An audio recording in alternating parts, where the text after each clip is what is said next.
والسلام على من لا نبي بعد اما بعد فاعوذ بالله السميع العليم من الشيطان الرجيم بسم الله الرحمن الرحيم ورأيت الذي يكذب بالدين فذلك الذي يدع اليتيم۔ محترم سامعین و ناظرین حضرات، آج ہمارے معاشرے میں یتیم کی قدر نہیں ہے، اور جو قدر نہیں کرتے ان کو یہ پتہ نہیں کہ جس کا ہم کلمہ پڑھتے ہیں وہ بھی یتیم تھے۔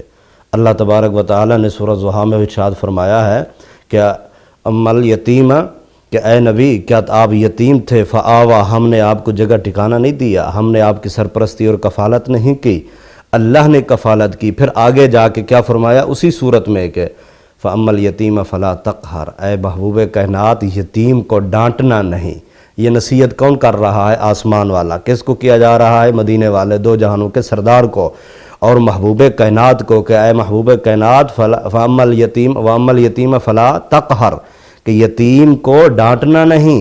تو جب محبوب کائنات کو آسمان سے یہ آرڈر مل رہا ہے کہ یتیم کو ڈانٹنا نہیں، تو آج ہم اس کے ساتھ، وہ بیچارہ والد اس کا فوت ہو جاتا ہے تو علاقے میں، محلے میں نہ اس کی تعلیم کی فکر، نہ اس کی تربیت کی فکر، وہ ایک اللہ اکبر کبیرہ ایسی حالت گزار رہا ہوتا ہے جو کہ قابل ترس ہے۔ تو محترم سامعین و ناظرین حضرات، اللہ تبارک و تعالی نے یتیم کی قدر اور یتیم کی تکریم کا حکم دیا ہے، بلکہ اللہ تعالیٰ فرماتے ہیں ارأیت الذی یکذب بالدین، ارأیت، اے محبوب کائنات کیا آپ نے دیکھا ہے؟ ارأیت، دیکھا ہے آپ نے کس کو؟ الذی یکذب بالدین، جو قیامت کے دن کو جھٹلا رہا ہو، کیا ایسا شخص آپ نے دیکھا؟ آگے خود ہی بتلا دیا کہ ارأیت الذی یکذب بالدین فذلک الذی یدع الیتیم، جو یتیم کو دھتکار رہا ہے، ڈانٹ رہا ہے، اسے جھگڑا کر رہا ہے، یہی وہ شخص ہے جو اللہ اکبر قیامت کے دن کا منکر ہے۔ اگر یہ قیامت کے دن کا منکر نہ ہوتا تو آج یہ یتیم کی عزت کر رہا ہوتا۔ بلکہ دوسرے مقام پہ اللہ تعالیٰ ارشاد فرماتے ہیں سورۃ فجر کے اندر کہ جب میں اپنے بندے کو آزماتا ہوں، اکرمہ ونعمہ، اسے عزتیں دیتا ہوں، نعمتیں دیتا ہوں، پھر میرا بندہ کہتا ہے ہاں ربی اکرمن، میرے رب نے میری بڑی تکریم کی، عزت کی۔ جب آزماتا ہوں، امتحان لیتا ہوں، تو پھر فقدر علیہ رزقہ، اس کے رزق کو تنگ کر دیتا ہوں، پھر کیا کہتا ہے؟ ربی اہانن، میرے رب نے میری توہین کر دی۔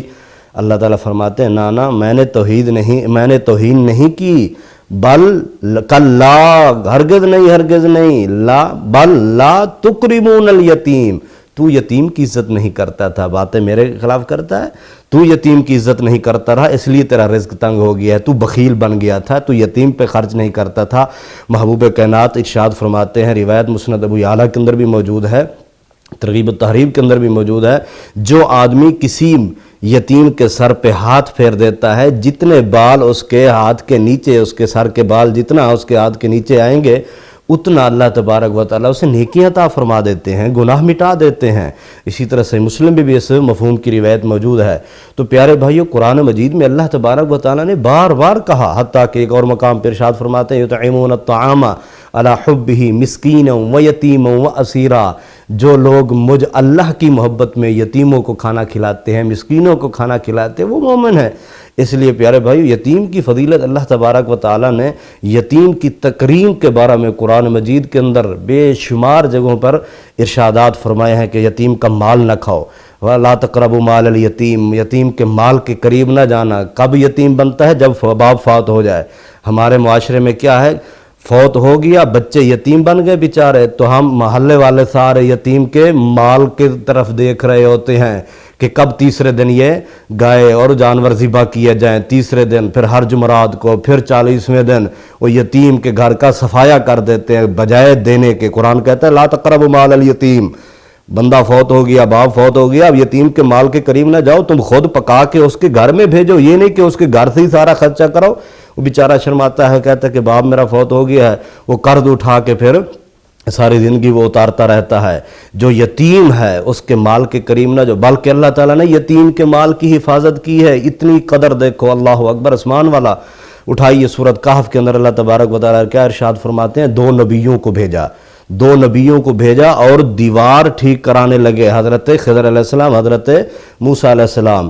کیوں کہ فَأَمَّا الْجِدَارُ فَكَانَ لِغُلَامَيْنِ يَتِيمَيْنِ، یہ زمین کے اندر جو دیوار کھڑی ہے نا، وَأَمَّا الْجِدَارُ فِي الْأَرْضِ، یہ جدار جو ہے یہ یتیموں کی ہے، اور وہ بیچارے ان کے نیچے ان کا خزانہ چھپا ہوا ہے، یہ ابھی چھوٹے ان کو پتہ نہیں، وَأَبُوهُمَا صَالِحًا، ان کا باپ بڑا نیک صالح تھا، عبادت گزار تھا، وہ فوت ہو گیا ہے، اب 2 نبیوں کو بھیج کے اس کی دیوار ٹھیک کرائی جا رہی ہے، یتیموں کے مال کی حفاظت، تاکہ یہ جب بڑے ہو جائیں گے پھر یہ ان کی دیوار گرے یا یہ وہاں سے خزانہ اپنا لے سکتے ہیں۔